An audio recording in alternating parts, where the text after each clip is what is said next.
Bonjour et bienvenue sur cette nouvelle vidéo.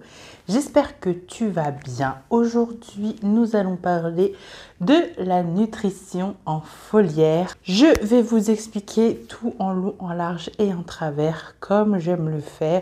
J'ai revêtu mes lunettes de Jamie et c'est parti, mon akiki.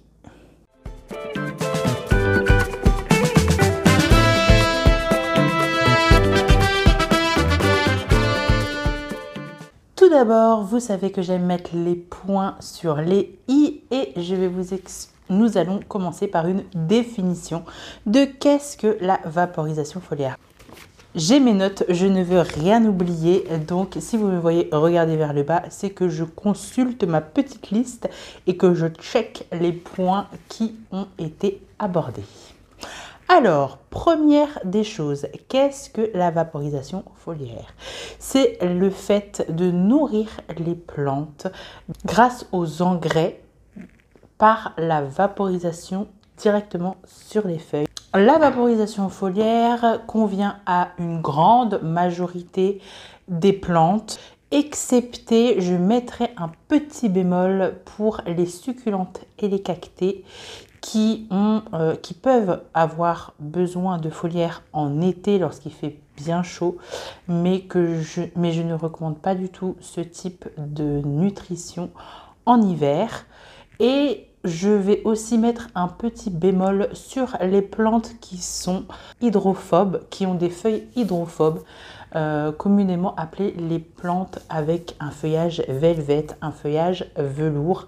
Celles-ci, pareil, elles risquent de développer plus rapidement du fongique que les congénères qui ont des feuilles bien lisses. Alors, comment fonctionne la nutrition foliaire ? Il faut savoir que sur une feuille, il y a des stomates. Ce sont des petites bouches d'aération. Les plantes sont capables de prendre des nutriments via leurs feuilles grâce aux stomates. Les stomates représentent 1% de la totalité de la feuille. On en trouve sur le dessus de la feuille, mais aussi en dessous de la feuille. Il est donc important de compléter la nutrition à des plantes au sol. Parlons des avantages et des inconvénients maintenant.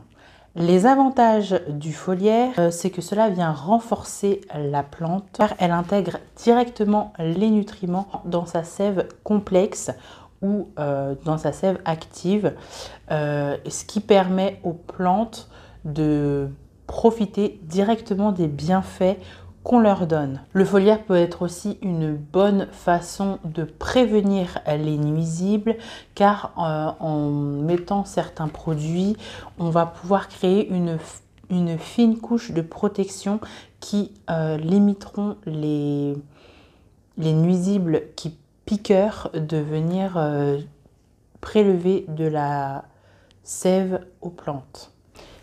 Évidemment, si l'attaque est avérée, on va utiliser aussi une autre sorte de foliaire. Bien souvent, on retrouve les insecticides aussi en foliaire pour pouvoir justement protéger la plante sur les feuilles.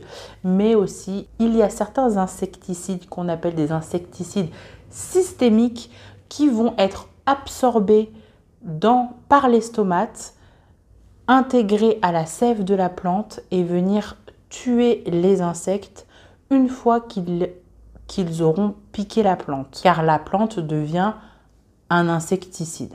L'inconvénient du foliaire, c'est que ça demande quelques connaissances quand même, ne serait-ce que pour savoir quand est-ce que les stomates sont ouvertes ou sont fermées. En effet, les stomates ne sont pas tout le temps ouvertes, prête à accueillir de l'humidité. Elle se ferme au même moment que la luminosité baisse et elle s'ouvre lorsque la luminosité augmente. Autrement dit, lorsque la plante commence à faire de la photosynthèse, elle ouvre ses stomates. Donc, il est important de faire attention de pulvériser dans ces moments-là, car sinon, vous pouvez potentiellement voir apparaître des maladies fongiques, des champignons sur vos plantes. Et là, c'est un peu plus compliqué et c'est un autre traitement qu'il faudra pour s'en débarrasser. Lorsque les stomates sont ouvertes, cela participe à la transpiration foliaire, c'est-à-dire que ça permet des échanges gazeux entre l'extérieur et l'intérieur de la plante. Lorsque c'est ouvert, on va pouvoir faire passer des nutriments, faire passer le foliaire plus facilement. Donc je recommande de faire du foliaire en journée, si possible l'après-midi. Après, dans les jours de forte chaleur, ça peut être intéressant de le faire quand la lumière est assez rase, qu'il y a encore de la chaleur, mais que la lumière est assez rase. Je parle en été vers 17-18 heures en rentrant du boulot par exemple, parce qu'il y aura encore assez de luminosité pour que les stomates soient ouvertes et qu'elles absorbent ce qu'elles ont besoin, mais les rayons du soleil ne seront pas trop forts pour ne pas cramer par effet de loupe les feuilles les plus fragiles. Il est aussi tout à fait possible de faire du foliaire sur des plantes qui sont plus fragiles, mais dans ce cas-là, faites attention de les mettre dans un endroit très lumineux, mais à l'ombre. Si vous possédez une vitrine ou si vous possédez des lampes horticoles, ce ne sont pas les mêmes paramètres qu'il va falloir regarder si vous faites du foliaire. En effet, c'est la puissance de votre lumière horticole qu'il faudra vérifier, ainsi que la DPV. Alors, dites-moi en commentaire si ces termes un petit peu barbares vous intéressent. Ce sera avec plaisir que je développerai sur le DPV et sur comment le mesurer. Mais aujourd'hui, on va se concentrer sur le foliaire. Je vous mets quand même dans la barre de description un lien pour vous expliquer qui vous renvoie sur la mesure du DPV si cela vous intéresse. Mais si vous voulez que je vulgarise cette façon de mesurer l'humidité qu'il y a dans l'air, surtout n'hésitez pas, ce sera avec bien sûr grand plaisir.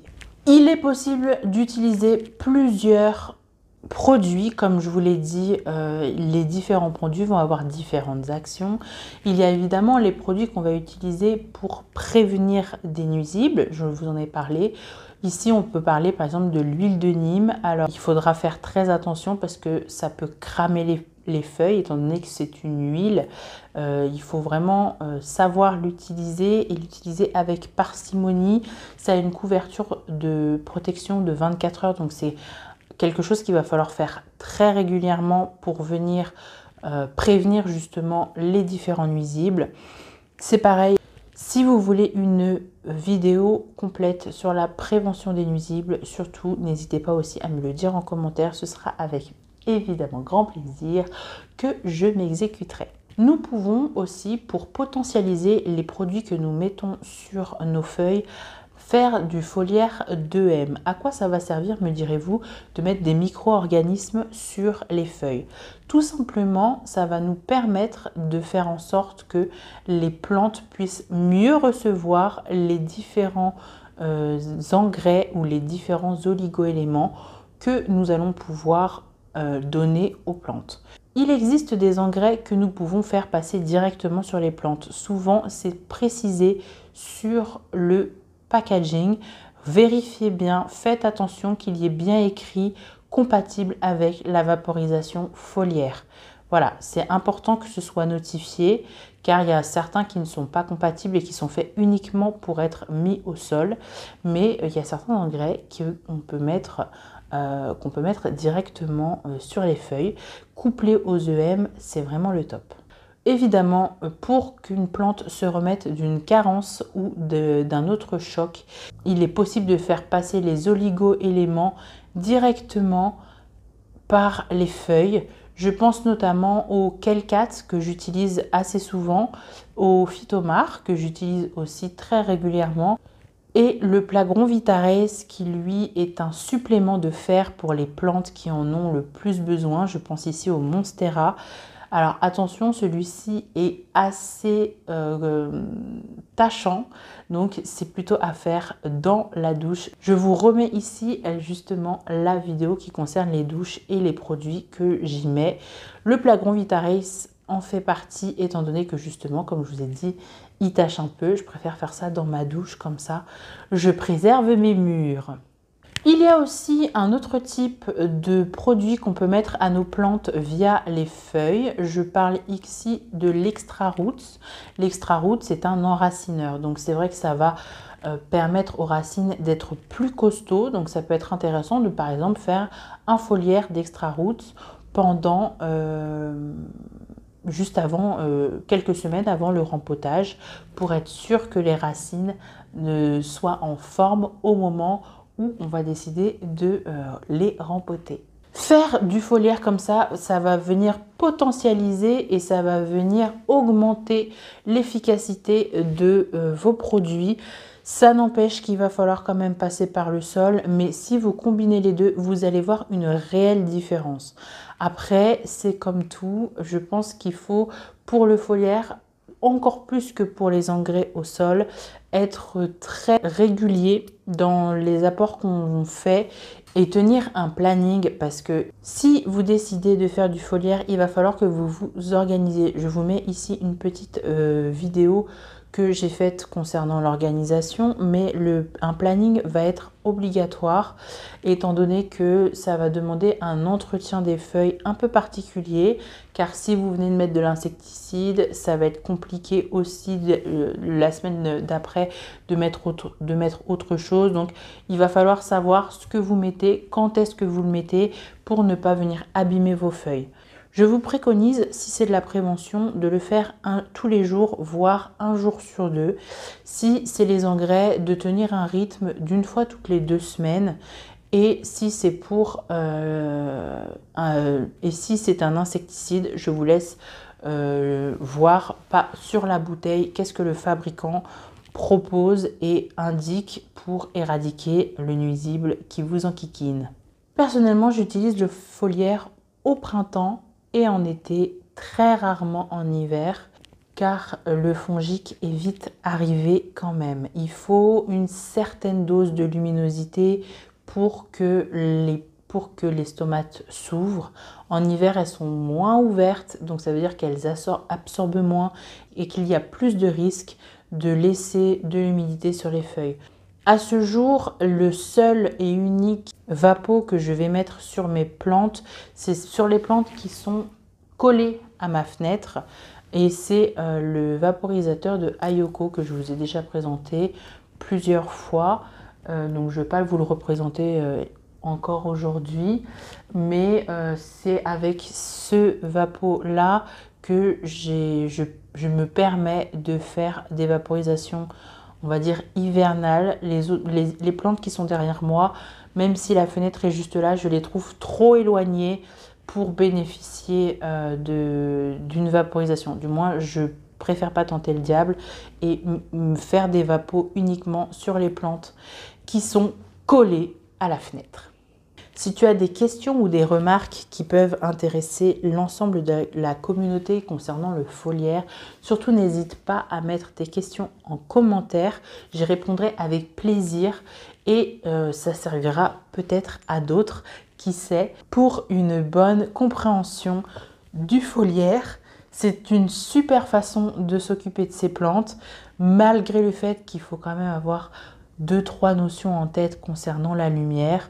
Ça reste, je trouve, super pour faire passer certains nutriments qui sont difficiles à faire passer au sol. Je vous répéterai jamais assez que l'important dans la nutrition, c'est la disponibilité que la plante a des différents oligo-éléments. Typiquement, il y a certaines molécules qui ont du mal à passer dans les racines puis dans la sève par les racines, mais qui vont avoir plus de facilité à passer dans la sève directement par les feuilles et les stomates. J'espère avoir été assez claire dans cette vidéo. J'espère aussi que cette vidéo t'a plu. Si c'est le cas, n'hésite pas à me mettre un petit commentaire et à me mettre un petit pouce en l'air. Si tu as suivi cette vidéo jusque-là, je pense que les prochaines vidéos peuvent te plaire, donc n'hésite pas à t'abonner. Moi, je te fais de très gros bisous. Je te dis à la semaine prochaine et en attendant, passe une bonne semaine. Bye bye!